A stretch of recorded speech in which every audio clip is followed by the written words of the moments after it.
Doctor Bhimrao Ambedkar का जीवन निरंतर संघर्ष, अध्ययन और समाज सुधार का प्रतीक था। उन्होंने अपने जीवन का प्रत्येक क्षण भारत को नया स्वरूप देने में समर्पित किया, लेकिन लगातार वर्षों तक कठिन परिश्रम, मानसिक तनाव और स्वास्थ्य की उपेक्षा ने उनके शरीर को कमजोर कर दिया था। 1950 के दशक में आते आते अंबेडकर गंभीर रूप से बीमार रहने लगे।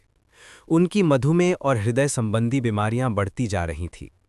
डॉक्टरों ने उन्हें विश्राम की सलाह दी, लेकिन उनके भीतर की बेचैनी उन्हें चैन से बैठने नहीं देती थी। वे कहते थे, मेरे पास आराम करने का समय नहीं जब तक समाज की बेड़ियां टूटी नहीं हैं। उनकी ये जिजीविषा ही उनके जीवन की पहचान थी। बौद्ध धर्म स्वीकार करने के बाद अंबेडकर ने पूरी निष्ठा से बुद्ध के सिद्धांतों का अध्ययन शुरू किया। वे सुबह से देर रात तक पढ़ते, लिखते और अपने विचारों को व्यवस्थित करते। उनका उद्देश्य था बुद्ध का धर्म केवल व्यक्तिगत नहीं बल्कि समाज के पुनर्निर्माण का मार्ग बने। उन्होंने अपने अंतिम दिनों में अपनी सबसे महत्वपूर्ण रचना द बुद्धा एंड हिज धम्मा पूरी की। ये पुस्तक उनके विचारों का सार थी, जिसमें उन्होंने बताया कि बुद्ध का धर्म समानता, करुणा और विवेक पर आधारित है।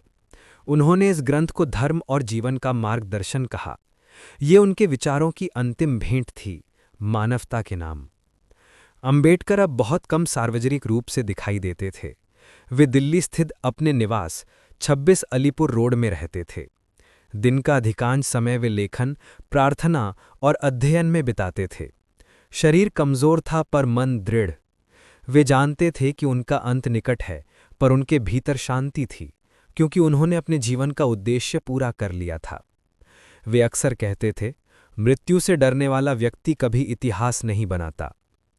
वे अब मृत्यु को अंत नहीं बल्कि नए जीवन की शुरुआत मानने लगे थे।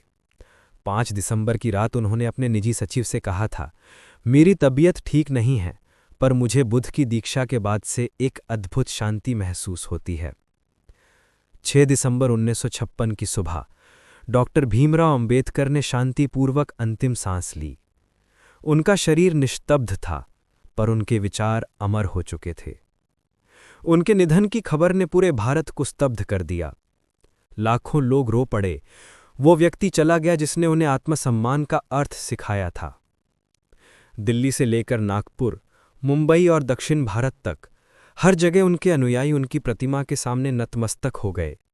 उनकी देह को नागपुर ले जाया गया, जहां दीक्षा भूमि पर बौद्ध रीति से उनका अंतिम संस्कार किया गया। हजारों लोगों ने उनके चरणों में पुष्प अर्पित किए। वो केवल एक व्यक्ति का निधन नहीं था, बल्कि एक विचार की विरासत का आरंभ था। अंबेडकर ने अपने जीवन में लिखा था, मेरे जाने के बाद भी मेरे शब्द जीवित रहेंगे, क्योंकि मैं जो कहता हूं वो सत्य और न्याय पर आधारित है। उनकी मृत्यु के बाद भी उनके विचार भारत की आत्मा में समा गए। उनकी प्रतिमाएं केवल पत्थर नहीं बल्कि उस चेतना का प्रतीक बन गईं जो हर वंचित व्यक्ति को उठ खड़े होने की प्रेरणा देती है। 1956 के बाद से उनके अनुयायियों ने उन्हें बाबा साहेब के रूप में पूजना शुरू किया, एक ऐसे पिता के रूप में जिसने अपने बच्चों को आत्मसम्मान और समानता का उपहार दिया। डॉक्टर अंबेडकर का निधन एक अंत नहीं बल्कि एक नई शुरुआत थी। उनके विचारों ने आने वाली पीढ़ियों को शिक्षा, आत्मनिर्भरता और संगठन का मार्ग दिखाया। भारत के संविधान, सामाजिक न्याय की नीतियों, महिला अधिकार और शिक्षा के प्रसार के पीछे उनके विचारों की छाया है। उनकी मृत्यु के बाद भी हर साल 6 दिसंबर को भारत और विश्व भर में परिनिर्वाण दिवस के रूप में उन्हें श्रद्धांजलि दी जाती है। लाखों लोग दीक्षा भूमि नागपुर में एकत्र होते हैं, उसी स्थान पर जहां उन्होंने अपने जीवन का सबसे बड़ा निर्णय लिया था। डॉक्टर अंबेडकर का जीवन एक पूर्ण चक्र था। संघर्ष से आरंभ होकर समानता और मानवता पर समाप्त हुआ। उन्होंने अपने जीवन से सिखाया कि मृत्यु केवल शरीर का अंत नहीं, विचारों का नहीं। उनकी कलम, उनका संविधान और उनका दर्शन आज भी उतना ही जीवित है जितना उनके जीवन काल में था। भारत की हर पीढ़ी जब समानता, शिक्षा और न्याय की बात करती है तो उसके मूल में डॉक्टर अंबेडकर के विचार ही होते हैं। उनकी मृत्यु ने केवल एक शरीर को विराम दिया, परंतु उनके विचारों ने भारत की आत्मा को सदा के लिए जगाया।